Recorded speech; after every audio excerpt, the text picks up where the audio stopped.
Allahu Akbar, Allahu Akbar, Allahu Akbar. Dan sebetulnya semua orang tahu kok apa azan itu ya dengan kalimah-kalimah yang sudah seperti itu riwayatnya dari Rasulullah Shallallahu Alaihi Wasallam. Dan kita masalah jihad juga ngerti lah, dulu bangsa kita ini dijajah Belanda ya mereka otomatis jihad. Dulu Basim ya bikin resolusi jihad. Semua itu kan muktadul hal sesuai konteks. Ya, kalau dalam keadaan damai juga orang nggak suka jihad ya, karena ya saya pernah baca di beberapa kitab kewajiban jihad itu penting. Andai kan dulu tidak diwajibkan jihad ketika kita dijajah Belanda sama Jepang, itu juga bingung. Andai kan Islam tidak punya ajaran apa? Jihad gitu. Tapi ketika hukum itu berdasar muqtadul hal, maka hukum itu menjadi gugur ketika muqtadul hal itu tidak ada. Jadi tanggapi saja secara ilmiah. Jadi kita juga kebingungan loh, andai kan dulu nggak ada bab jihad itu ketika kita dijajah apa? Belanda. Coba ketika kita dijajah Belanda, dijajah Jepang, terus ajarannya mau kasih sayang tok. Monggo. Monggo pendet mawon. Andai kan dulu nggak ada ajaran jihad kan ketika Belanda jajah di Tegal di mana? Ini monggo pendet mawon. Kan ajarannya wong tua di sana kan ngalah. Ikhlas. Tapi barokahnya ada apa? Ajaran apa? Jihad. Kita bisa melawan Belanda dan merasa jihad fisabilillah. Tapi di mana-mana jihad itu ya ada konteksnya. Ya dulu kenapa Rasulullah tegas ya, karena memang harus tegas. Rasulullah jelas benarnya, musuhnya jelas salahnya. Di zaman akhir itu tidak segampang itu. Jadi ini nggak usah jadi jawaban yang perlu dibentur-benturkan, biasa aja, normal saja. Saya dengan Mas Imam ini ya karena dia tamu tak hormati. Gitu.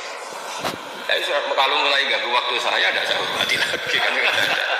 Jadi ya sudah normal saja. Makanya ini dilatih menghadapi fenomena apa saja itu dihadapi secara normal saja, karena agama ini menyediakan apa? Semuanya. Termasuk menurut saya kita harus berjuang supaya tradisi kita superior karena kita pejabat, kita tokoh, terus nganggap desa-desa terbelakang objek itu jangan. Kayak ya tadi, kayak kita anggap desa-desa terbelakang ini jadikan wisata karena udaranya masih segar, gini-gini. Oke, kalau itu awal dari kita kenal orang-orang desa nggak apa-apa. Tapi kalau awal menjadikan itu objek, wah enak beli tanah di sini murah itu. Wah enak nikah di sini murah ya. Paling dipakani sang ini wis film itu kan terus. Jadi intinya itu ya seperti itulah. Saya mohon semohon-mohonnya agama ini datang dengan nggak suka naman, nggak suka adu-adu. Jadi yang tukang adu-adu harus tobat, itu ancamannya berat. Termasuk adu-adu itu yang menyampaikan kalam ini, omongan ini untuk benturkan ini, sudahlah. Kamu bayangkan ketemu Allah itu berani tanggung jawab apa enggak? Kita semua maksudnya. Sehingga jangan pula yang suka Islam rahmatan alamin terus nggak ngomong bagi aja, jangan juga. Dulu kita tidak bisa bayangkan ketika ada Belanda, ada Jepang, ketika orang Islam nggak disangoni kewajiban apa? Ya, tapi semua itu ya ada muktadul halnya, ada konteksnya, terus ada ya ini normal saja. Jadi sebetulnya nggak perlu dijawab karena ini urusan notaris, tapi ini hukum normal, tidak ada. Jadi kalau yang menentang saya, tentang semua kitab yang ada di fikih itu memang ya jawabannya seperti itu. Yang jelas itu ya sudah ya. Kita ingin rohama bainahum, ingin saling mencintai, saling melengkapi, saling menghormati, dan semua kita doakan apa umahdina fiman itu sampai apa dan seterusnya dan selalu guru-guru kita, Mbah Mun, bapak saya itu kalau setiap ketemu orang, ketemu kelompok tertentu itu mesti doanya Allahumma alif baina qulubina wa aslih lata bainina, supaya kita itu baik-baik saja, karena menyatukan hati itu ya tidak gampang. Rasulullah yang kekasihnya saja diintikani pangeran, aku sendiri Muhammad yang menyatukan hati antara Aus dan Khazraj. Lau anfaqta ma fil ardi jami'an ma allafta baina qulubihim walakinnallaha allafa bainahum. Jadi kalau ingin Indonesia damai, semua wali maupun tidak wali, apalagi yang jabatnya harus berdoa. Yang bisa mendamaikan itu hanya kersane Allah. Kita tidak bisa. Bupati, wakil bupati, rata-rata ya seangkatan, beriku ya taruh. Itu sudah sunnatullah. Jadi artinya makanya di antara sifatnya Nabi di beberapa kitab dulu itu apa? Mengumpulkan api dan salju.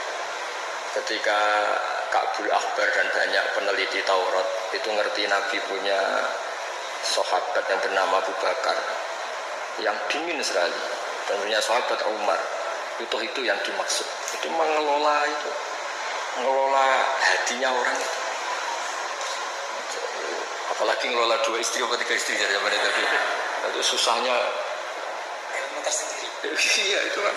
Ya ilmunya dapat.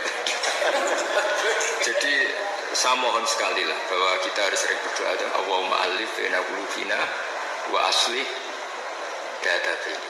Dan kita disatukan oleh Indonesia. Semuanya anak bangsa harus kita hormati. Kita harus ingin Indonesia ini baik, lebih baik karena PR kita ini banyak sekali. Jangan dihabiskan untuk hal-hal yang ya, jadi saya mohon sekali. Jadi ya sudah seperti itulah, gak usah ini bukan jawaban saya, jawaban nurani seluruh bangsa Indonesia, seluruh bangsa dunia.